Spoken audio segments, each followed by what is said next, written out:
dia a todos. A minha atuação profissional, de fato, se dá com instituições de longa permanência, com as casas geriátricas, hoje, na verdade, há uns 8, 9 anos.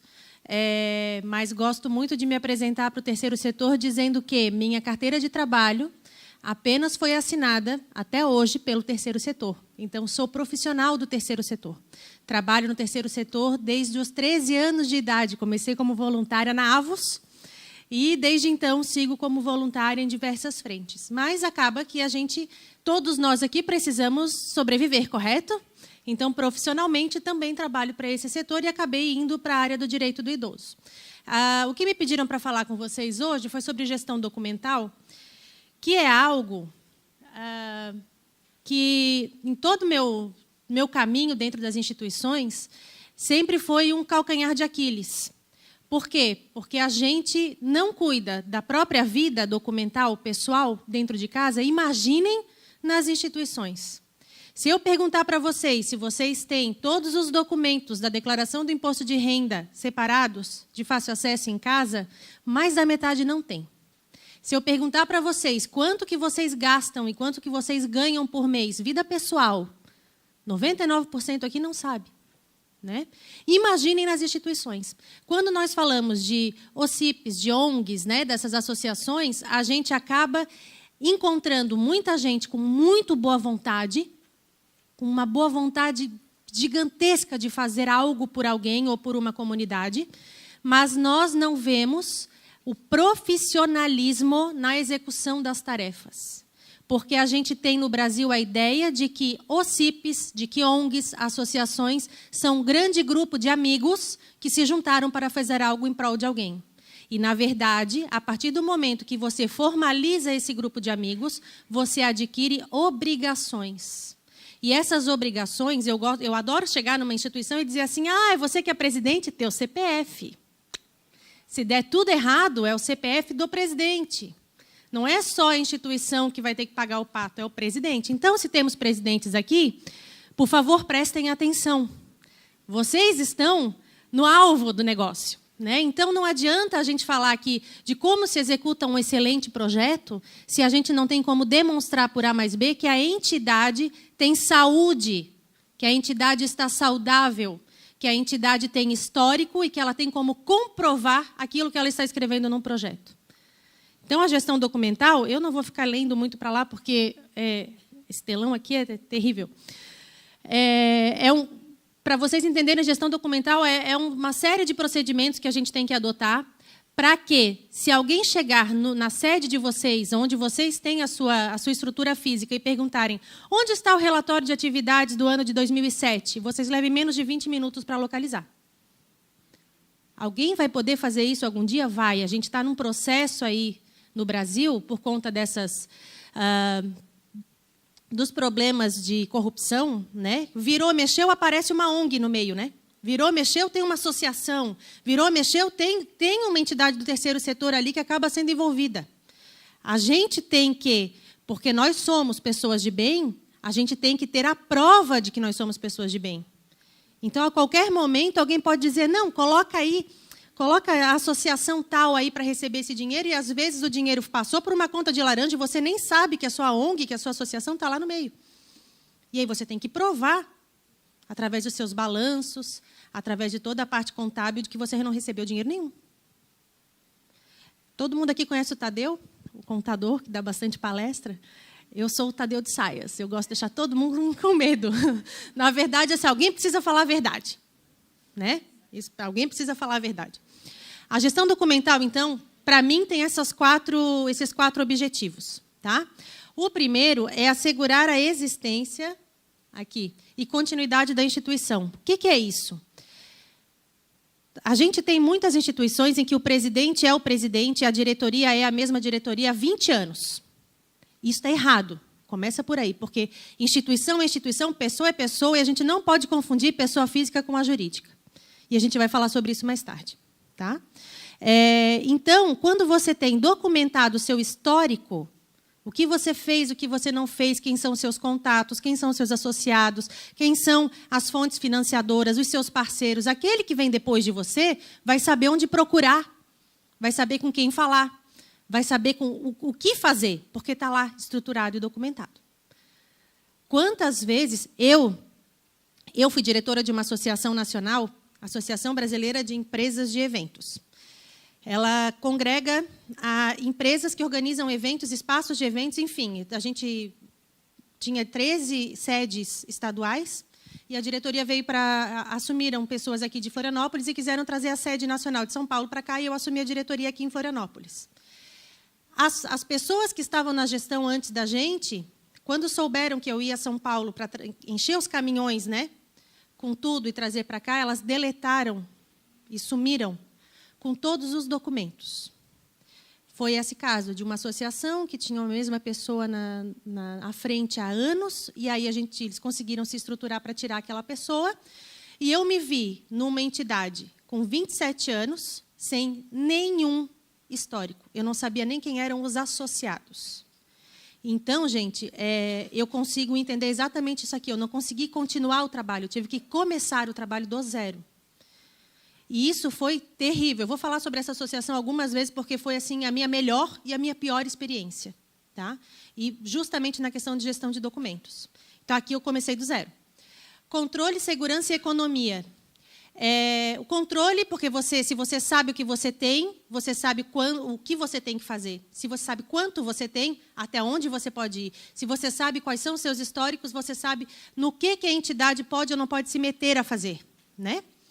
Segurança, da mesma forma. Eu só consigo propor aquilo que eu sei que eu vou dar conta. E aí você vai fazer algo que lhe dá segurança. Estou, de novo, falando de CPF. Estou, de novo, falando de responsabilização pessoal da diretoria, do Conselho Fiscal. Estou falando da responsabilização do presidente. Isso é segurança, além, claro, da própria responsabilização da entidade. Tá? E economia. Quantas vezes vocês perdem tempo, e economia não é só dinheiro? Tempo de cada um de nós aqui custa. Custa muito. Quanto de tempo vocês perdem para, por exemplo, escrever uma justificativa de um projeto que já foi executado pela entidade, mas que não está mais em lugar nenhum? Que era só ir lá copiar, colar e atualizar. Por quê? Porque ninguém sabe onde é que está. Ninguém sabe, ninguém viu, sumiu. Ah, foi o fulano que fez, o fulano não está mais na associação, aí a gente perdeu tudo. Mas o trabalho que o fulano fez não é da associação? Não foi para a associação? Então, não deveria ter ido com o fulano, deveria ter ficado na associação. E aí se perde tempo.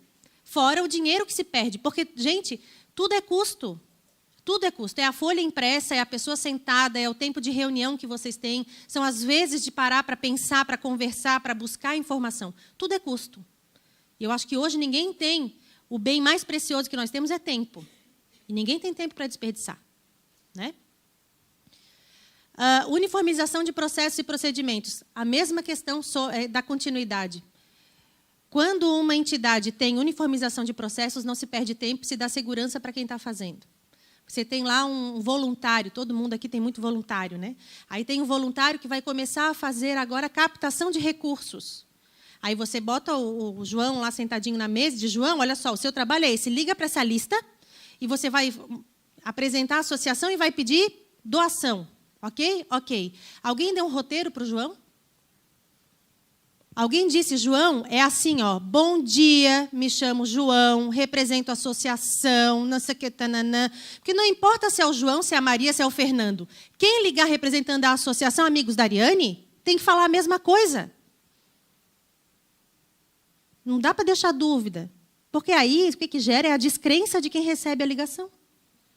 Da mesma forma, quando elege-se um para ir fazer uma apresentação oral da associação, elege-se um para falar... A associação, gente, tem que ter, no mínimo, uma apresentação padrão.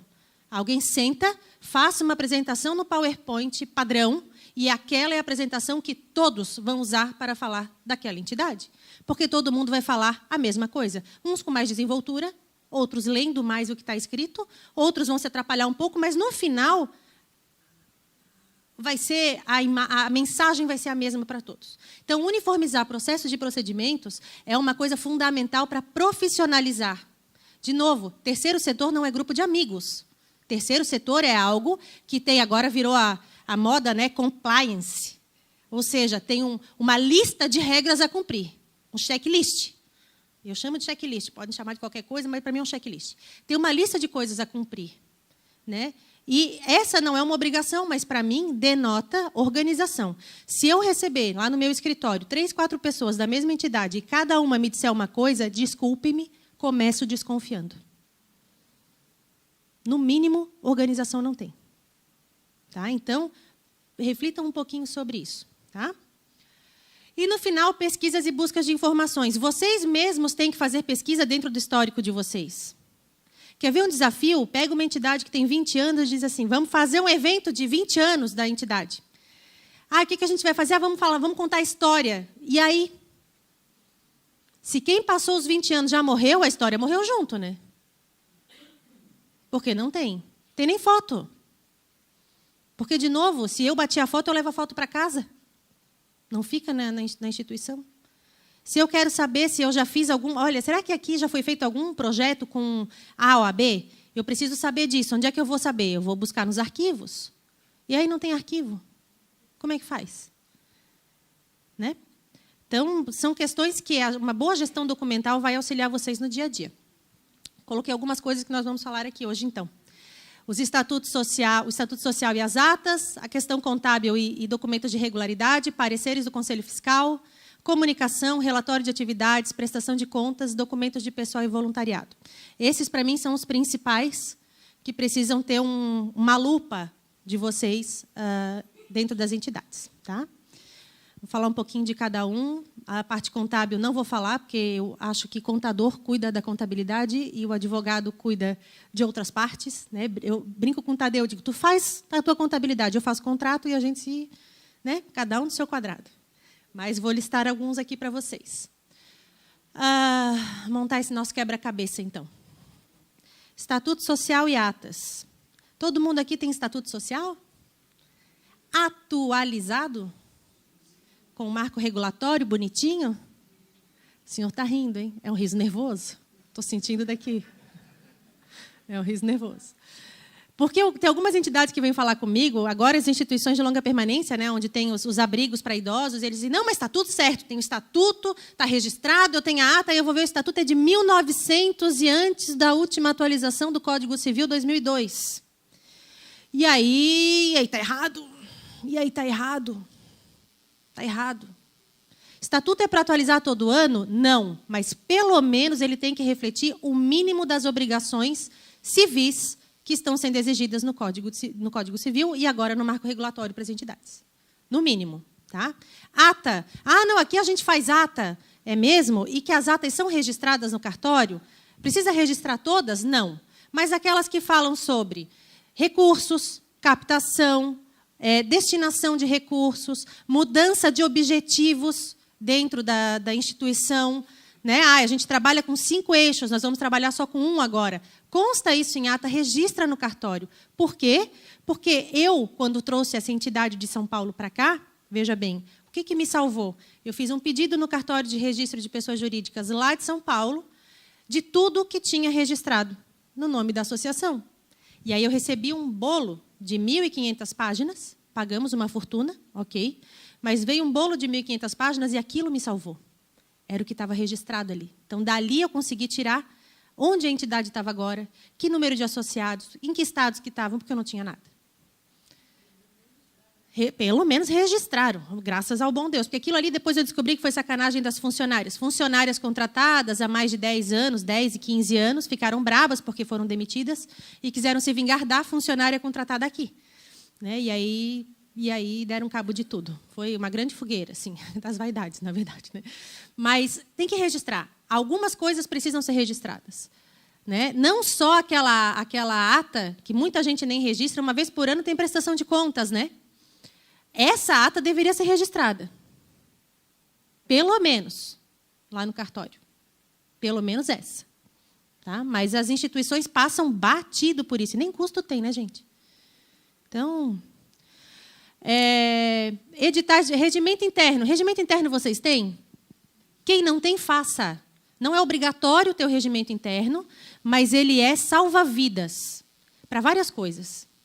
Regimento interno ele vai dizer, vai constar uma parte do estatuto de vocês, objetivos, para que existe a entidade, mas ele vai falar de outras coisas que o estatuto talvez não se aprofunde. Por exemplo, você tem um voluntário que começa a dar problemas. Como você pede para o voluntário sair da sua associação sem dar problema? Elenque lá quais são as atividades que não podem ser executadas por um associado, quais são as condutas que não são aceitas. Né? Esse é um exemplo.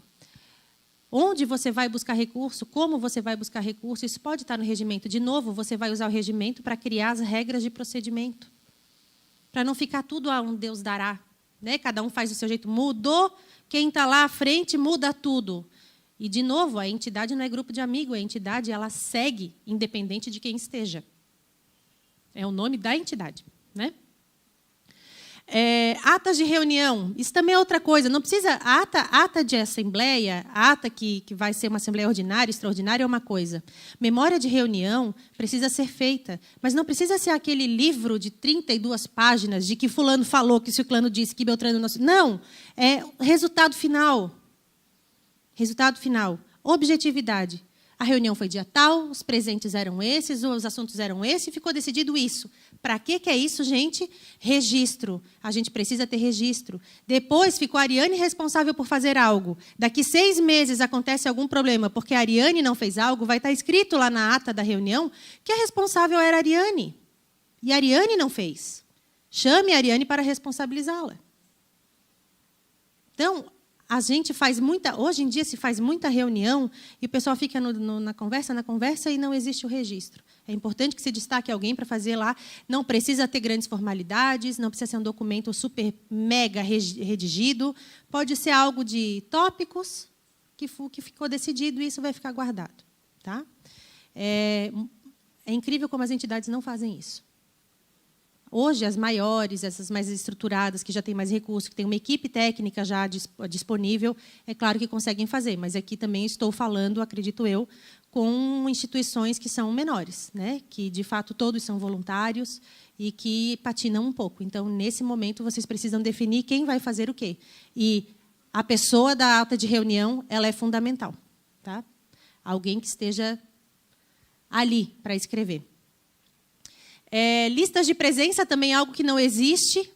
De novo, a lista só existe lá na Assembleia Ordinária ou na Extraordinária, e nas outras reuniões não se faz lista de presença. De novo, não se tem o registro de quem participou, de quem não participou, quem estava na tomada de decisão, quem não estava na tomada de decisão, quem definiu tal e tal assunto, e aí não tem a lista de presença. Lista de presença, junto com essa memória da reunião, é uma forma de responsabilizar as pessoas que estão participando ali. Não venha me dizer que não sabe, porque você estava lá. Não. Mas é que eu não me toquei. Não tem essa de não se tocar. Aí tem a ata da reunião, que vai ser disponibilizada para todos. Tá? E o registro em cartório, que eu já falei, né, que é importante, e as assembleias e reuniões, que às vezes tem um pouco de confusão. Lá o estatuto vai dizer para que é a assembleia, o que não for determinado no estatuto que é para ser tratado em assembleia são reuniões ordinárias. Não precisam de muitas formalidades. Outra questão importante é editais de convocação. Hoje, com o grupo do WhatsApp, a coisa ficou meio bagunçada.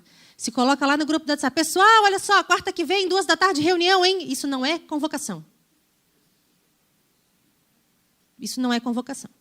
Edital de convocação é um documento formal, escrito e assinado pelo presidente. Então, quando os assuntos estão lá previstos no estatuto, é preciso edital de convocação. Se você vai registrar uma ata no cartório, a primeira coisa que eles pedem, e o edital de convocação, cadê? Né? Então, tenham cuidado para isso. São pequenos detalhes, mas que quando eles entram no dia a dia da instituição, quando eles entram nesse manual de procedimentos de vocês, fica muito fácil. Porque não é um bicho de 7 cabeças. Você vai escrever um edital, a próxima você vai copiar e colar e arrumar lá a data, a hora e acabou. Não é um bicho de 7 cabeças isso. A questão é começar, porque começar dá trabalho. Mas depois vai. Certificados. Atenção para os certificados, né, tanto de utilidade pública quanto os SEBAS, porque eles têm validade. E aí tem outra. Aí ligam para mim, doutora, pelo amor de Deus, porque eu preciso arrumar o estatuto, isso e aquilo, porque o SEBAS vai vencer. Mas sabia que ia vencer quando? Quando ele foi emitido, correto? Todo mundo aqui sabe quando vence seus certificados? Aí vamos começar a pensar nisso 20 dias antes? Não, né? Não. De novo, é gestão documental. Você tem uma planilha lá no seu computador dizendo o certificado vence no dia tal, o alvará vence no dia tal. Sabe? São questõezinhas que precisam ser renovadas e que não dá para começar 20 dias antes. Porque se tiver que mudar, adequar o estatuto, é o que está acontecendo agora, né? Veio o marco regulatório, aí o pessoal está vencendo o certificado, está vencendo o SEBAS, e eles estão enlouquecidos. Mas quando que foi o marco regulatório? 2015, né? Começou a valer 2016. A gente está em 2018 e tem entidade aí que ainda não está com a documentação atualizada. E aí? Aí a culpa é da burocracia do Brasil. A culpa é do legislador. Não. A culpa é a falta de organização interna mesmo. Porque a lei está aí para ser cumprida, gente. A gente até pode questionar, mas ela está aí. E a gente vai ter que cumprir. Né? Questão de pessoal. Isso é um outro tema dentro das instituições que fica meio de lado, justamente porque a gente usa muito do voluntário. Né? Mas instituições podem sofrer, sim, ações trabalhistas. Instituições podem ser alvo daquelas pessoas maléficas que entram na instituição e já começam a construir provas em seu favor e contrários à instituição para meter um processo trabalhista. Eu já acompanhei alguns. E não adianta ir lá dizer para o juiz, com aquela nossa boa intenção, de que, doutor, excelência, a nossa entidade ajuda os pobrezinhos lá da margem do rio, não sei das quantas, a gente não tem dinheiro, o juiz vai dizer, a gente parcela. A gente parcela. Crédito trabalhista é crédito trabalhista. Alguém aqui vai abrir mão do seu? Não, né? Então, aquele que é funcionário da entidade também não vai. Certo? Mas imagina, ele foi voluntário há 20 anos da nossa instituição, aí agora a gente está dando uma chance para ele. Mas aí para assinar a carteira é muito caro. Aí bota lá o fulano, dá 3 anos, o fulaninho já está fazendo uma notificação extrajudicial por rescisão indireta de contrato de trabalho porque não recolheu o FGTS, INSS e o escambau A4. 20 anos de voluntário não significa nada, gente. Relação de trabalho é relação de trabalho. Relação de voluntário é relação de voluntário. Certo? Então, com relação ao pessoal, além disso, contrato de prestadores de serviço, a Ariane vai ser chamada para fazer assessoria jurídica de uma instituição. Eu posso sair daqui, tu vai me acompanhando? Não, não posso, é porque está muito baixo ali. A Ariane vai fazer assessoria jurídica de uma instituição. A Ariane vai ser contratada. Quando eu faço os meus contratos com as filantrópicas, com as casas geriátricas filantrópicas, eles ficam assustados porque eu levo um contrato de prestação de serviço. Digo, daqui está o meu contrato. Mas a gente tem que ler tudo isso, de todas as 8 folhas, por favor, que a gente pode ler junto. Porque lá está dizendo o que eu vou fazer, o que eu não vou fazer e o que eu espero que a entidade faça comigo. E se eu não fizer o que acontece e se eles não fizerem o que acontece. Tem que ter contrato de prestação de serviço. Pode ser para pagar R$50, tem que ter responsabilização de novo. Entende? Documentação dos funcionários, então, funcionário, então ele é contratado com carteira assinada, ou então ele é profissional autônomo, que ele vai ter o contrato de prestação de serviço, ou ele vai ser voluntário. Existem outros meios de contratação? Até existem, mas esses são os principais. Né? Isso tem que tomar muito cuidado, gente. Muito cuidado. Pode simplesmente fazer com que a entidade fique inoperante. Que se tem que fazer ações para arrecadar recurso para pagar processo trabalhista. E não para manter o objeto da entidade. Vejam bem. Mas é que custa muito caro manter o funcionário. Aí tem que se criar projetos internos para que o funcionário se mantenha. Contrata alguém que saiba escrever projeto, contrata alguém que saiba vender projeto, contrate alguém que saiba arrecadar recurso. E aí ele vai se manter. Né? Banco de profissionais, isso é uma coisa que também as entidades, às vezes, pecam um pouco. Se aparecer uma oportunidade para vocês de hoje para amanhã para apresentar um projeto e aí precisa de um engenheiro, vocês têm um engenheiro para chamar? Vocês sabem quem é? Vocês já viram algum currículo? Tenham isso lá. Peguem os projetos principais que vocês fazem e façam um banco de profissionais, aqueles que vocês podem chamar de uma hora para outra. para colocar o currículo no projeto, para assinar o projeto, para ajudar, né? Não digo nem para escrever o projeto, porque isso geralmente, imagina-se que pelo menos o início vocês já tenham pronto, mas vai precisar do aval de um funcionário, de um profissional, tenha um banco de profissionais lá. Até para trabalhar de forma voluntária, vocês precisam saber quem chamar, né? Para não perder tempo. Né? Nominata e dados da diretoria, isso é outra coisa. A diretoria, várias vezes, a gente precisa demonstrar para uma fonte pagadora, para alguém que vai financiar, para alguém que vai apoiar um projeto, quem é a diretoria. E aí eles pedem a cópia do CPF do RG, a cópia do comprovante de residência do presidente, né? O imposto de renda do presidente, dependendo do projeto. E aí o presidente diz, eu não vou deixar isso lá na instituição, porque eu não quero que saibam quanto eu ganho, quanto eu isso, e aí ele vai ferrar com a entidade, porque, às vezes, 48 horas para entregar um documento e a pessoa não está aqui. Está viajando, não pode vir. Custa deixar uma pastinha com uma... Não precisa deixar público, notório, em cima da mesa de entrada da entidade. Mas uma pastinha com os documentos da diretoria que possam ser necessários, já devia estar lá faz tempo. Nas instituições onde eu trabalhei, no dia da posse, assembleia de eleição e posse, a gente já ia com uma copiadorazinha, uma impressora. Se o senhor me presta o seu CPF, seu RG, o CPF e RG eu já saía de lá com todos. Mas por quê? Porque eu preciso para o registro no cartório, e precisava mesmo. Já saía de lá com todos. E depois, comprovante de residência, eles me mandavam o primeiro, que geralmente era de luz ou de água, e eu já salvava ali matrícula e a unidade, e eu mesma renovava pelo site. Renovava, pronto. Cada 3 meses se renova. É uma questão assim, leva 2 minutos. Mas na hora do vamos ver, tem prazo até amanhã às 9 horas da manhã, a gente esquece que tem o site da Celesc, o site da Casan, a gente esquece e não renova. E manda a documentação atrasada, e aí vai voltar para a gente arrumar, e aí a gente já perdeu metade do processo. Tá? Histórico. Relatório de atividades, comprovação de realização de parcerias e comprovação de realização de objetivos da instituição. Isso pode acontecer quando você faz projetos, e aí, como o Lorival falou, você tem vá lá buscar, né, o resultado do seu projeto. Feito o projeto, ele vai gerar um relatório de atividades. Mas se você não executou projeto patrocinado ou apoiado por ninguém, você executou as suas atividades por conta própria, você também precisa fazer um relatório de atividades. Esse será o documento que vai construir o seu histórico. E o relatório de atividades, gente, não precisa ser e não deve ser econômico. Ele tem que listar tudo o que foi feito. O relatório de atividades da Associação Amigos da Ariane, vou falar de mim, então vai ser assim, vai constar lá todas as reuniões feitas durante o ano, quem participou, qual foi a pauta. Tem foto? Bota a foto. Gerou algum documento? Bota o documento.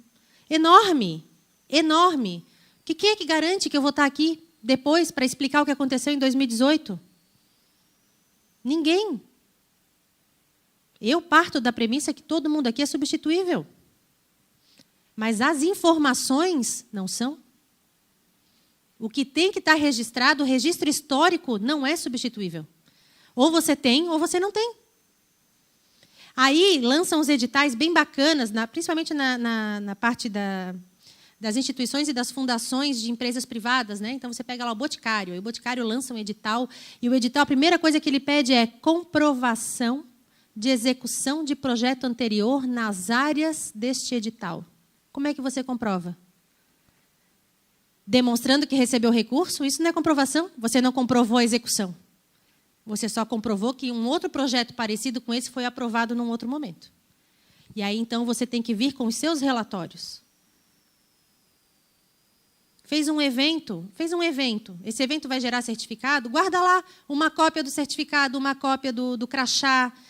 Vai guardando, faz uma pastinha. Ariane, mas aí tem que ter muito espaço. Não. Isso não é tanto, gente. É uma pastinha fininha por ano, e depois, quando passar 10 anos, você vai lá, aquela que faz 10 anos, digitaliza tudo e guarda. Mas guarda num lugar decente, não guarda só no computador de casa, porque o computador pifa e vai tudo junto. Hoje tem nuvem, né? Manda para a nuvem. Lá no escritório a gente tem uma conta de e-mail. E-mail do Gmail, que é para onde a gente manda o que já está arquivado. Pronto. É para onde vai o que está arquivado. E no dia que eu preciso, a gente vai lá na lupinha do Gmail e coloca fulano. E a gente acha, não acha? E acha. Tem coisas que são tão simples, mas a gente complica. Né? Então, o relatório de atividades ele é fundamental. Ele é o que vai demonstrar que vocês existem. Ele é o que vai demonstrar por A mais B que vocês trabalham, que vocês fazem alguma coisa. Não é o que eu vou falar em nome da instituição A ou B, ou que o presidente atual vai vir aqui contar que há 20 anos um grupo de amigos se reuniu. Isso não interessa para quem vai financiar vocês. Isso interessa é o que vocês fizeram durante os 20 anos. Né? Então, isso é fundamental. Não importa, então, se vai ser prestação de contas, se vocês foram contemplados por algum tipo de financiamento ou de edital. Importa é que todo aquele ano seja registrado. Tá? Isso vai acabar sendo essa própria comprovação dos objetivos da instituição aqui. Né? Mas é bom assim, se você tem lá no Estatuto, o artigo 3º, são objetivos da instituição, inciso 1º, representar, não sei o quê, fomentar, nananá, coloca no seu relatório. Faz lá uma referência e diz artigo, né, inciso 1º do artigo 3º do Estatuto. Para quê, de novo? Para que a pessoa que venha depois saiba. Isso não é difícil de fazer, gente. De novo, é só fazer o primeiro. Fez o primeiro, o resto é só copia e cola. Copia, cola e atualização. Eu estou sendo muito sincera com vocês. É copia, cola e atualização de dados. Tá? Contábeis, não vou entrar no mérito, realmente não entendo.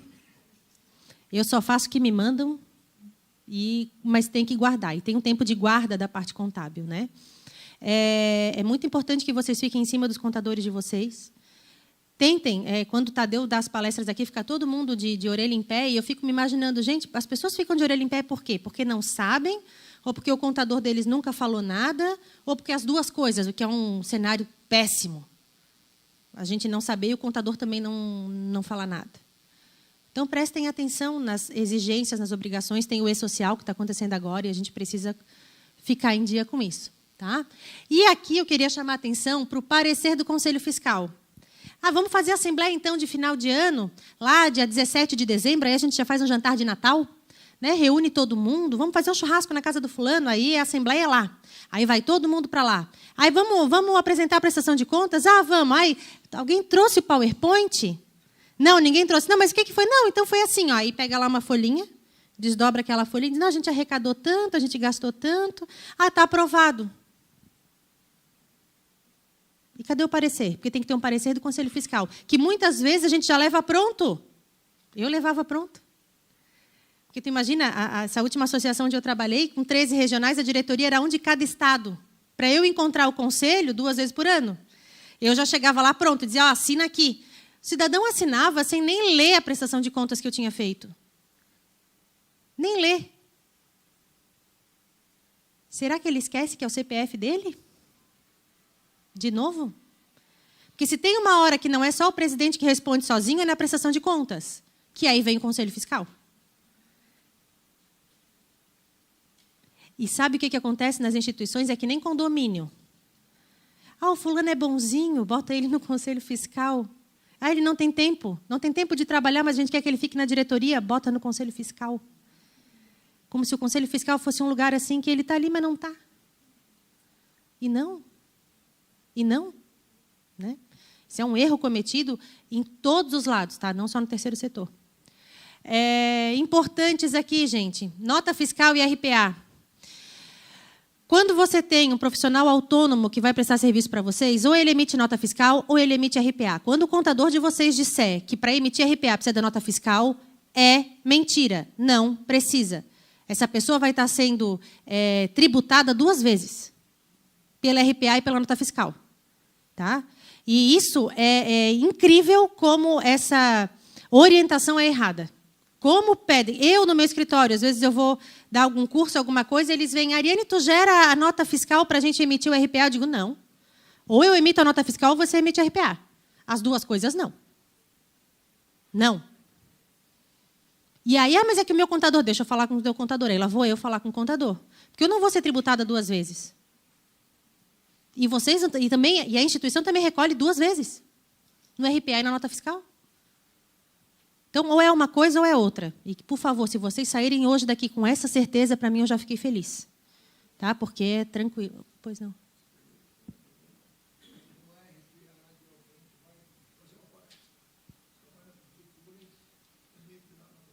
Não. Quem faz RPA é o seu contador, a pessoa que vai... A nota fiscal avulsa aí é na prefeitura. Sim. Tem o ISS e depois ela precisa recolher por fora o INSS. Os dois. Os dois. Quem toma e quem presta. O INSS e os dois. Quem toma e quem presta. Pode acontecer ali um acordo do tipo, não, nós vamos recolher todo aqui para que você não seja onerado. Mas a regra é quem toma o serviço e quem presta o serviço paga o seu percentual de INSS. A não ser que esteja no teto máximo de recolhimento do INSS. Contrato de prestação de serviço, foi o que eu falei, mas pode ser um contrato que não tenha valor oneroso. Tá? Uma vez eu estava prestando assessoria numa filantrópica, e quando eu cheguei lá para uma reunião, tinha um cidadão pendurado no telhado. Pendurado, literalmente. Ele não tinha escada, ele não tinha nada. Ele estava na força das mãos, pendurado no telhado. E eu parei embaixo dele e disse assim, tu não vai cair? E eu fiquei ali, porque eu pensei assim, esse cara vai cair, se ele cair em cima de mim, eu vou dar uma amortecida na queda do cidadão, né? Aí veio o presidente da instituição. Ah, não, é que ele é um voluntário e ele está ajudando, legal, aí ele está ajudando a arrumar o telhado, ele cai do telhado, ele vai querer vincular isso como acidente de trabalho, vai ter estabilidade de pelo menos 1 ano, depois de sair do benefício que ele vai acessar. Primeiro, ele não vai acessar o benefício, ele vai ter que entrar na justiça. Olha só o tamanho da complicação. Então, que se faça um contrato de trabalho não oneroso, que pelo menos a pessoa vai ser responsável pelos danos dela. E isso é mais comum do que vocês possam imaginar. Vamos fazer a mudança da sede da Associação Amigos da Ariane. Vamos, aí junta vários voluntários. Aí vamos carregar móvel, vamos carregar computador, vamos subir em caminhão, vamos subir 3 lances de escada e ninguém vai assinar termo nenhum? A Ariane está assumindo risco por todo mundo? É isso? Mas a associação é só a Ariane ou são os amigos da Ariane? São os amigos, né? Mas na hora é o CPF da Ariane. Então vejam bem como são detalhes, como são documentos que a gente simplesmente ignora. Prestação de contas, parecer do Conselho Fiscal. De novo, repito, porque isso é importante, parecer do Conselho Fiscal. Conselho Fiscal tem que anuir com parecer? Tem, mas ele tem que fazer isso depois de conferir as contas. Por favor. É o mínimo que se espera de um Conselho Fiscal, é que ele confira as contas. Né? É só o que ele faz, conferir conta. Né? Sobre prestação de contas, eu não sei se eu botei isso para depois, mas não, vou falar delas agora. Certa vez, quando eu assumi nessa entidade lá em São Paulo, e a gente trouxe ela para cá, foi no dia 10 de março, eu lembro até hoje disso, dia 10 de março de 2010. No dia 11 de março de 2010, apareceu um carteiro na sede que nós já estávamos desmontando para trazer para Florianópolis, e ele me entregou 2 intimações do Ministério do Turismo com relação a 2 prestações de contas de 15 anos passados, da época. E estava pedindo de volta a monta de R$800 mil por projeto, 1.600.000. Na conta da entidade, tinha R$2.500. Gente, é sério, assim, ó, o maior arrependimento da minha vida se deu naqueles 5 minutos. Eu tinha acabado de tomar posse, tinha acabado de assinar minha carteira, e eu disse, meu Deus, não tem documento, sumiram com tudo. 1.600.000, que vai ser de mim. Aí a gente fez as contas do tempo, lembramos, né? Lembraram quem era a presidente, fomos atrás da presidente. Não, mas a gente fez prestação de contas. Eu disse, aonde? Onde é que está a prestação de contas? Cadê? Aí chegou aqui em Florianópolis uma caixa. Era a caixa dos horrores. Tinha tudo, menos a prestação de contas. Tinha tudo que não precisava ter na prestação de contas, e o que precisava ter não tinha. E aí é que eu tive o contato, que até então eu não tinha feito uma prestação de contas assim dessa monta, que eu tinha dado conta de que a coisa era muito feia. E a gente teve que entrar, inclusive, com um processo. Nós tivemos que chamar a responsabilização da diretoria da época, o Conselho Fiscal. E aí eles começaram a apresentar as documentações. A gente primeiro fez extrajudicial até onde a gente conseguiu, e depois a gente teve que entrar judicialmente. E eles começaram a apresentar documentos que estavam com eles, para que a gente pudesse montar a prestação de contas. Estamos em 2018, e me informaram agora, em março, né, era na época do parabéns da entrega da intimação, que a prestação de contas finalmente foi aprovada. 2010 foi que eu recebi. O projeto era de 15 anos. E foi feita uma colcha de retalhos. Vocês não têm noção da colcha de retalhos. A sorte é que cada um dos envolvidos conseguiu ou pegar a segunda via, ou tinha guardado, ou tinha um e-mail, ou tinha... E a gente foi justificando.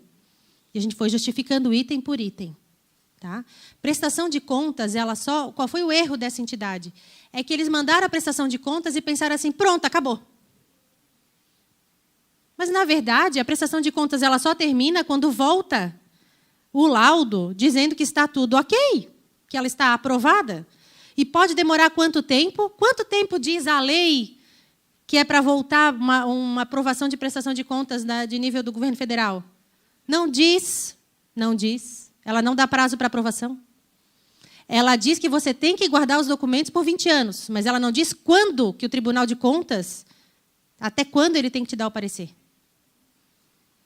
Enquanto não vem o parecer, você guarda o documento.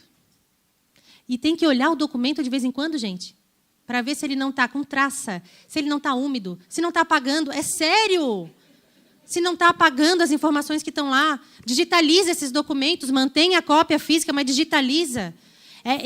No meu escritório, às vezes, chegam uns clientes que dizem, não, mas eu tenho umas provas de gasto. Eu digo, então tá, não são os cupomzinhos amarelos. E quando ele me pega o cupom, eu fico olhando o cupom, não enxerga nada. Que prova que é essa?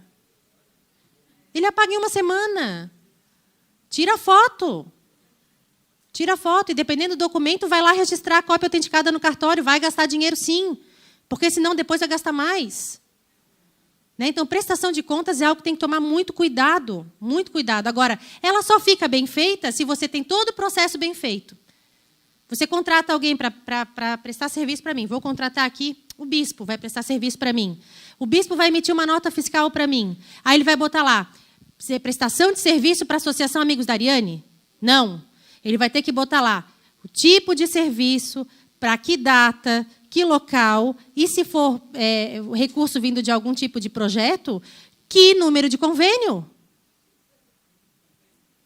Tem que estar... É bem legal, porque se você vai fazer isso em São José, eu emito nota em São José, são 2 linhas, e tu tem que botar toda a informação em 2 linhas. Mas o moço que trabalha lá no atendimento ao cidadão, ele é bem bom nisso, ele consegue resumir a coisa, fica... Esses dias ele resumiu para mim, acho que eram umas 7 linhas em 2.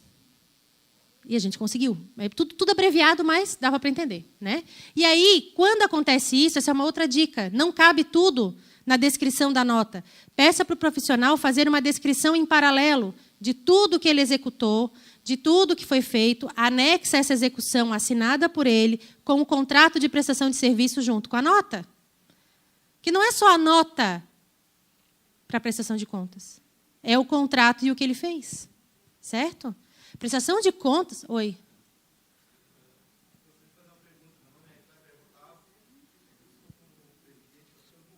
Teu CPF.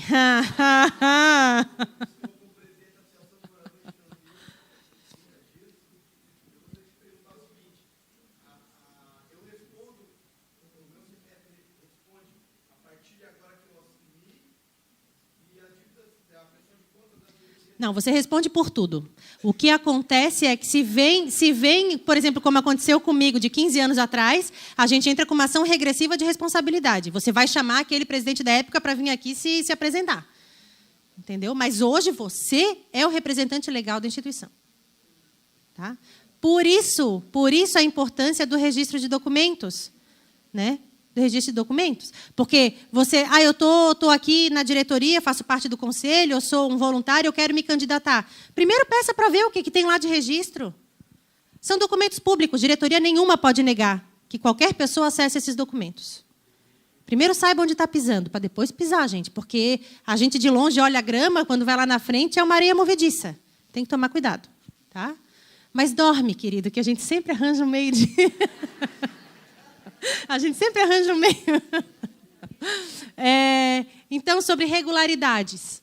Os alvarás de funcionamento, alvará de bombeiro, alvará, todos os alvarás que vocês precisam, saibam os alvarás. Né? Dependendo da situação, tem a vigilância sanitária. No meu caso, instituição de longa permanência, é alvará de bombeiro, alvará de funcionamento, alvará da vigilância sanitária, certificado do Conselho Estadual do Idoso e o ok do Ministério Público. Então, a gente sabe que isso todo ano tem que renovar.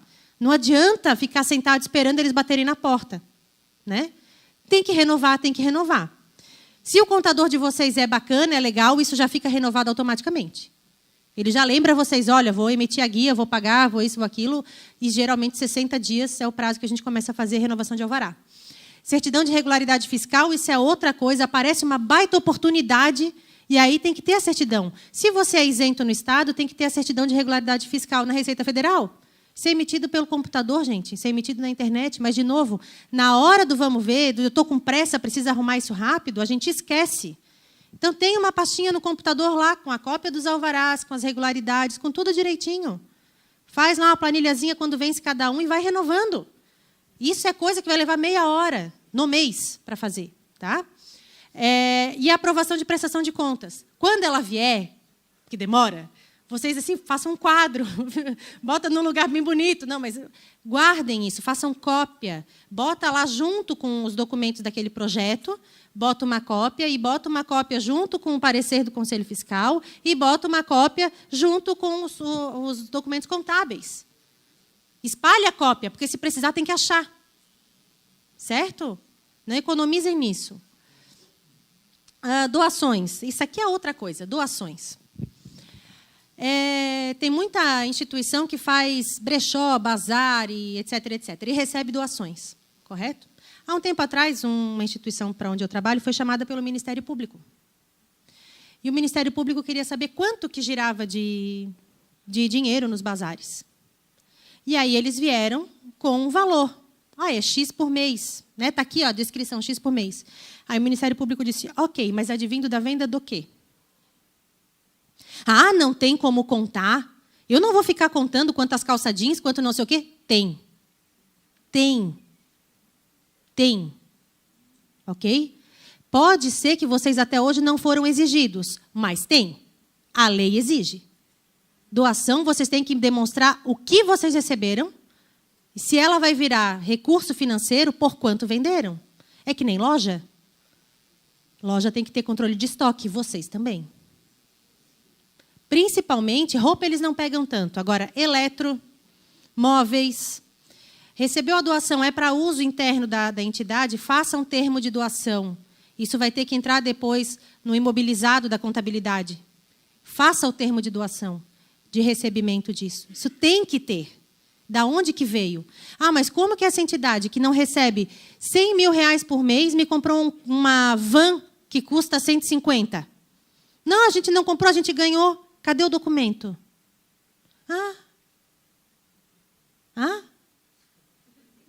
Não tem Tem que ter o documento. Aí tem que correr atrás do João, que doou a van, mas o João doou a van justamente porque ele estava indo morar na Europa, e tu não acha mais o João.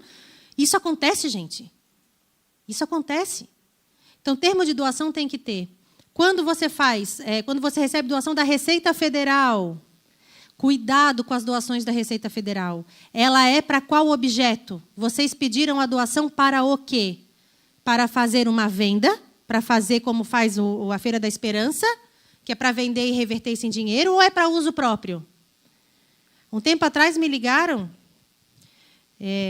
ligaram no meu celular, infelizmente ou felizmente para eles, ou infelizmente eles não sabiam que eu trabalhava com isso, e era uma instituição que não era daqui, era do Vale do Itajaí, me oferecendo uma barbada.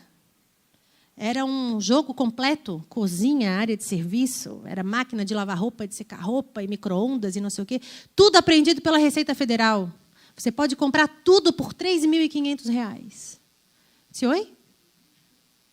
Mas isso está anunciado onde? Porque se é para venda, isso tem que estar anunciado em algum lugar. Não pode ser venda direcionada. E aí eu fiquei super interessada, super. Meu telefone grava, gravei tudo, fiz um monte de pergunta, né? Anotei o telefone da pessoa, nome, identidade, tudo, e denunciei no Ministério Público. Porque, para mim, entidade que age assim não merece existir, sendo bem sincera para vocês. Tá? Sendo bem sincera. Não quero saber se eles podiam ganhar R$ 3.500, se estava faltando dinheiro, não quero saber. Com certeza, eles estavam fazendo errado.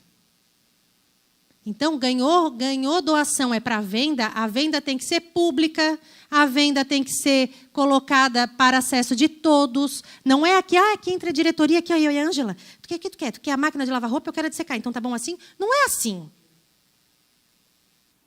E acontece. Tá? Acontece. Eu, por exemplo, não dou mais roupa para brechó de ninguém. Até o dia que eu cheguei num brechó e vi um casaco que eu tinha doado na semana anterior, vestindo a vice-presidente da associação.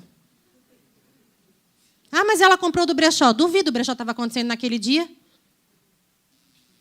Então, eu não dou mais roupa. Eu dou a roupa para quem precisa. Eu vou direto em quem precisa. Quem trabalha comigo sabe disso. Entendeu? Então, assim, nem precisa de palma. O Júlio puxa muito saco, mas as meninas ali que trabalham comigo sabem. Se vocês me perguntarem hoje se eu tenho roupa no meu carro, eu tenho. Meu carro é uma zona. Tem tudo que vocês possam imaginar, de comida, roupa. E eu vou, assim, ó, tá frio, eu paro o carro, tem alguém passando frio, eu abro o porta-mala, olho para a pessoa e digo, é homem, é grande. Eu vou lá, cato o casaco e dou para aquele um, e dou para o outro. Eu vou viajar, a minha mala vai no banco de trás, porque não cabe no porta-mala. Sabe? Tudo porque eu vi a cidadã usando o meu casaco. E eu sabia que ela tinha condição. E aí, de novo, quem é bom acaba perdendo a oportunidade porque alguém fez errado. E essa é a mensagem que eu gostaria de deixar para vocês hoje. Não tenham medo de denunciar quem faz errado. Não tenham medo de dizer quem está fazendo errado. Porque quem faz errado queima vocês. Vai cortar o recurso de vocês. Toda vez que vai uma matéria na televisão dizendo que a ONG X foi usada como laranja, vocês estão junto. Todos vocês. Por isso é importante fazer tudo isso aqui. Ter um site, ter uma página no Facebook, tem que ser galinha. Galinha bota o ovo e cacareja para dizer que fez. Não adianta a gente ficar de humilde. A gente não tem que ser humilde. Todo mundo que trabalha no terceiro setor trabalha em prol de um bem maior. Então, veste a camisa e fala isso. Não fica lá, né, para poder depois apontar para quem faz errado. Certo? Transparência. Existe a lei da transparência, vocês precisam cumprir a lei da transparência, terceiro setor. Significa que a prestação de contas precisa estar disponível em algum lugar para acesso público. Ah, mas eu não vou ter o sistema, o site. Não, não precisa. Toda vez que vier o balancete do contador de vocês têm página no Facebook? Bota lá na página do Facebook de vocês. Vocês têm associados? Manda por e-mail para os associados. Torne público para aquele público que interessa a vocês. Se depois, um dia, quem sabe, vierem exigir que seja feito de outra forma, se procura outra forma. Hoje existem formas de grátis de fazer isso. Façam, tá? Vocês têm que cumprir a transparência. E o marco regulatório, por favor, percebam bem, o marco regulatório já está regulando as coisas. Se vocês não estão ainda em conformidade, entrem em conformidade o mais rápido possível. Renovações periódicas, então, alvarás, certificado de utilidade, os SEBAS e as certidões negativas. Aqui tem alguns, tá? 2 anos, são as guardas de documento, aquilo que vocês têm que renovar. A cada 2 anos é a parte trabalhista, termo de rescisão de contrato, e eu coloco todo o histórico do funcionário, é todo mesmo, não joguem nada fora, deixa tudo lá na pastinha. 5 minutos, o Júlio me apontou. Já estou terminando. 5 anos, tem outras questões. Essa apresentação, Júlio, depois, se quiser compartilhar com todo mundo, ela já está no computador lá em cima, tá? 10 anos, tem alguns outros documentos. Entidades isentas de contribuição previdenciária, livro-razão, balanço patrimonial e demonstrativo de resultados, enfim, quem tem isenção também tem que guardar. 20 anos ou mais, a sopa de letrinha, PCMSO, PPRA, tem uma sopa de letrinhas que se faz lá com a contabilidade, essa sopa tem que guardar, não pode jogar fora. Documentos relativos ao FGTS, relação de empregado do FGTS, guarda por 30 anos. Período indeterminado, ou seja, para todo o sempre. Tá? Não dá para tirar isso daqui. Contratos de trabalho, registro de empregados, aí é o livro, a ficha ou o sistema, né, a ficha do empregado tem que ficar guardada. Relatório de atividades, atas e estatutos, termo de eleição e posse das diretorias e prestação de contas, com especial atenção aos convênios, é por minha conta. Não joguem fora nunca. Porque lembrem que eu precisei achar presidente de 15 anos atrás? Então, eu tinha como provar que ela era minha presidente? Não, porque eu não tinha os documentos. Eu tinha como provar por testemunhas. E eu tive como achar alguma coisa, porque ainda tinha tido troca de sede, alguma coisa nos documentos que eu trouxe dos cartórios. Então, foi ali que eu me salvei, nos cartórios. Tá? Então, a gente tem que ter esses documentos. De novo aqui, prestação de contas. Não joga nunca fora. Ela está aprovada, vou jogar fora. Não. Não joga fora. Tá? Prestação de contas não é um bicho de 7 cabeças. Ela só precisa de detalhes. Tá? Nessa mesma associação, eu gerenciei um projeto que foi financiado pelo Sebrae na monta de 8 milhões. E nós fomos aprovados na primeira apresentação de prestação de contas. E eu e o contador, a gente viajou 7 capitais, explicando como nós fizemos a prestação de contas. Aí o pessoal dizia assim, nossa, mas vocês só trabalharam para isso, né? Eu dizia, não. Eu já tinha o meu escritório, que eu trabalhava no escritório também, e cuidava das 13 regionais. Acontece que a gente criou procedimento logo no começo. Veio dinheiro, como o Lorival falou, só saía a segunda parcela se eu prestasse conta da primeira e ela fosse aprovada. Então, a gente fazia tudo muito redondinho. Vinha o prestador de serviço lá, o prestador oferecer a nota fiscal, eu dizia, olha, eu não posso aceitar, não está de acordo com o que eu pedi. No e-mail, está registrado. E eu não aceitava e eu não pagava. E isso foi. Então, a gente trabalhou 3 anos com esses 8 milhões e foi aprovado. E foi aprovado. É uma questão de detalhe e de disciplina. Tá? Não entrem nessa se vocês não conseguem ter disciplina. Porque tem que ter. Tem que ter mais disciplina do que fazer dieta, honestamente. Dicas importantes. Profissionalizar a gestão. Você precisa profissionalizar. A boa vontade ela tem que estar no voluntário. Quem faz a gestão da entidade tem que estar profissionalizado. Saber o que está fazendo. A boa vontade ela tem que permear por todos, mas quem está à frente tem que saber o que está fazendo. Tá? Esteja sempre preparado para a oportunidade. Eu sou da ANG, da Associação Nacional de Gerontologia. E, no mês passado, eu abri um edital do Conselho Nacional do Direito do Idoso para recurso para capacitação. Aí veio o presidente todo animado. Ariane, vamos fazer um projeto, não sei o quê. Eu disse, vamos. A associação está inscrita no Siconv? Não. Eu disse, esquece. Só para se inscrever no Siconv leva o quê? 90 dias? Por quê? Ah, sim. Sim. Mas tu entende? Tem que estar preparado para a oportunidade. Se vocês têm no radar de vocês captação de recurso via federal, vocês têm que estar no Siconv. Não adianta ficar buscando edital e não estar inscrito no Siconv. Eu disse, não vai dar certo. A gente vai tentar com fulano. Ele tentou, eu disse, eu estou fora. Se é para fazer a volta, eu estou fora. Ou a gente é o proponente ou a gente não é proponente. E claro que não deu. Né? Então, a gente tem que estar preparado para a oportunidade. Saber quais são aqueles editais que nos interessam e o que eles pedem. Eles pedem um relatório assim assado, eles pedem um projeto desse jeito, já deixa pronto. Se eu perguntar para vocês qual é o projeto principal de cada entidade, vocês sabem por que ele não está escrito. Está esperando chegar o dia para perder a data? É isso? Não. Então, a gente tem que estar preparado para a oportunidade. Elas aparecem. Leia os editais e os termos de doação. Edital, quando você aprova um projeto, aquele edital é a lei. E outra dica importante, imprima o edital, salve o edital e não jogue ele fora. Porque se depois vierem exigir que você preste conta assim ou assado, isso não está determinado no edital, você não tem que cumprir. É o edital que manda. Então, se ele vai referenciar as normativas A, B e C da Fazenda, do Ministério, da Receita, ou sei lá de onde, você pega essas normativas e guarda junto.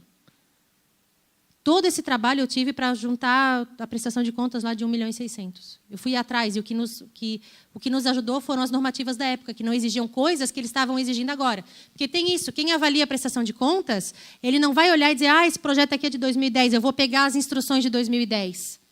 Ele vai avaliar com as instruções de 2018, mas elas mudam. E aí, daqui a pouco, vem uma negativa de prestação de contas, mas, na verdade, você fez tudo o que era exigido na época. Então, você precisa ter essa sua defesa. Tá? É construir provas. Tá? Prepare sucessores.